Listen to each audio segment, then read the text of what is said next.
Hello दोस्तों, तो केना छी अहाँ सब? अहाँ सबके स्वागत करै छी एक और नया वीडियो में। तो आइ अहाँ सबके देखाबऽ जा रहल छी बॉडी के कढ़ी केना बनै छै। तो चलू देखाबै छी। तो पहिले ई बेसन लऽ लेब, बेसन में सब मसल्ला धऽ देबै।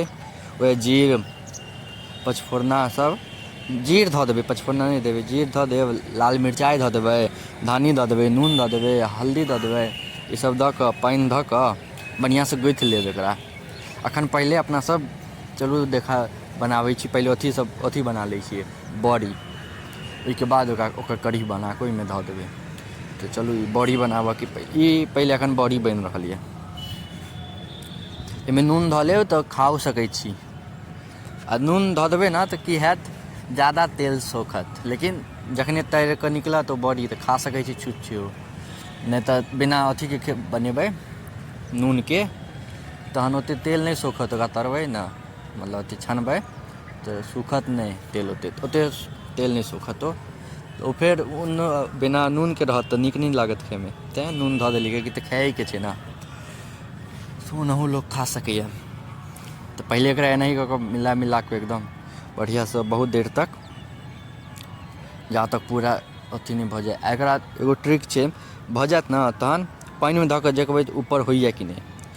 भऽ जायत तहन ई की कहै छै, ओ गुथा जाय, बढ़िआँसँ सना जायत। ताहिके बाद तेल गरम कऽ लेब। तेल गरम कयलाके बाद ओहिमे एना एना कऽ कऽ धऽ देबै, जेना देख रहल छी वीडियोमे। ओनाही कऽ कऽ धऽ देबै पूरा एक घानी। एहि चूल्हापर छै तऽ चूल्हापर कनि जल्दी होइ छै, गैसपर कनि धीरे धीरे ओहिपर ताव कम रहै छै, धीरे धीरे होइ छै। तऽ सब पूरा एक घानी कऽ लेब कि कोनो जगह बचै नहि। ई पहिले बड़ीके छानि लेब, ओहिके बाद कढ़ी बनाएब अपनासँ। चलू पहिले बड़ीके छानि लै छी। एनाही कऽ कऽ पहिले पानिमे धऽ कऽ देख लेब, जे पानिमे अगर ऊपर होइत हैत तहन ई एहिमे छानऽ लायक भऽ जायत। पानिमे धऽ कऽ देखलक भऽ जायत, तहन फेर तेलके गरम कऽ कऽ ओहिमे ई धऽ देबै सभटा। ओहिके बाद भऽ जायत कनि देर नीचाँसँ 5 मिनट चूल्हापर, तऽ 5 मिनट। ओहिके बाद उल्टा देबै, 5 मिनट भऽ जायत चूल्हापर तऽ ताव रहै छै बढ़िआँ, गैसपर नहि रहै छै। तऽ अहाँसब अपना हिसाबसँ देख लेब जे नीचाँमे जखन भऽ जायत ने, उल्टा लेब आ सबके बढ़िआँसँ अथी कऽ लेब, पका लेब, छानि लेब। छानि कऽ फेर निकालि लेब। एहन बहुते छै, ई एक घानी एखन देखा रहल छी अहाँके। 3-4 घानी, हाँ 3 घानी तऽ कमसँ कम हेबे करतै। तऽ देखियौ पहिल घानी छै।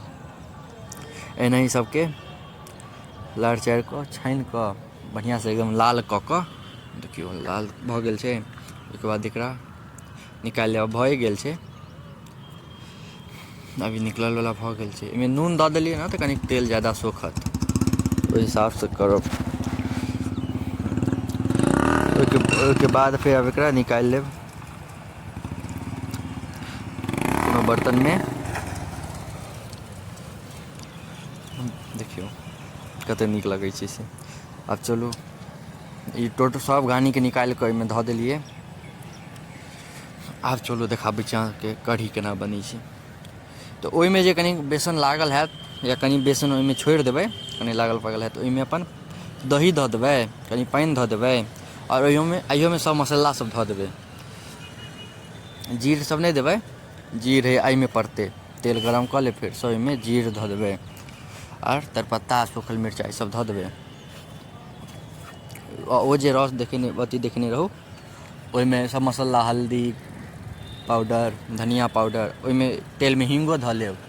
ओहिके बाद फेर ओहिमे जे ओ रस छलै, ओहिमे की छै ओकरा, हल्दी पाउडर, धनिया पाउडर, मिर्च पाउडर आओर नमक, आओरो कोनो गरम मसाला हैत तऽ से ओहिमे धऽ लेब, ओकरा उझालि देबै एहिमे। ओहिके बाद फेर एकरा अथी उबलऽ देबै। जखन देखबै पूरा उबलैत रहत, तऽ ओहिके बाद एहिमे फेर बड़ी खसा देबै। दही दऽ कऽ मम्मी बनेलकै, आमिलो दऽ कऽ बनै छै। एखन मम्मी दही दऽ कऽ बनेलकै, एहिमे दहिओ देलकै, हाँ ओवलामे दहिओ देलकै। ओहिमे सब मसल्ला देलाके बाद दही दऽ देलकै। देखियौ एकरा बढ़िआँसँ खौलऽ देबै। जखन खौल जायत, देखियौ आब ई खौल रहल छै। जेना माछ सबके नहि रस खौलै छै, ओकर बाद तरल माछ दै छै, ओनाही इहो छै। तऽ एहिमे एहिबेर एखन दही देलिए, ओना आमिल तक ओना छै, तऽ एहिबेर सोचलिए दहिए दऽ कऽ बनाबी। देखियौ खौलैए, ओहिके बाद एहिमे बड़ी खसा देबै, सब बड़ी खसा देबै।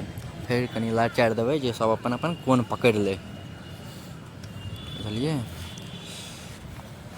सब बड़ीके खसा लेब, जतेक अहाँ, ओ तऽ बहुते भऽ गेलै जतेक निकालने छलिए, अपना हिसाबसँ जतेक लोक छै ओहि हिसाबसँ बड़ी धऽ लेब। ओहिके बाद सबके लारि चारि देबै, फेर उबलऽ देबै कनिक।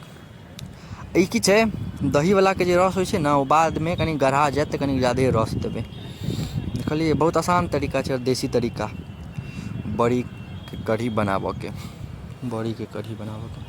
बतायब अहाँ सबके केहन लगैए वीडियोमे, नीक लगैए कि नहि। देख रहल छियै कतेक मस्त भऽ गेलै। इएह छै आसान तरीका बनाबऽके एकर। तऽ अहाँ सबके एतेक देर तक देखऽके लिए धन्यवाद। नीक लागै तऽ लाइक, कमेंट, शेयर, सब्सक्राइब कऽ देब। तऽ मिलै छी अहाँ सबसँ अगला नेक्स्ट वीडियोमे।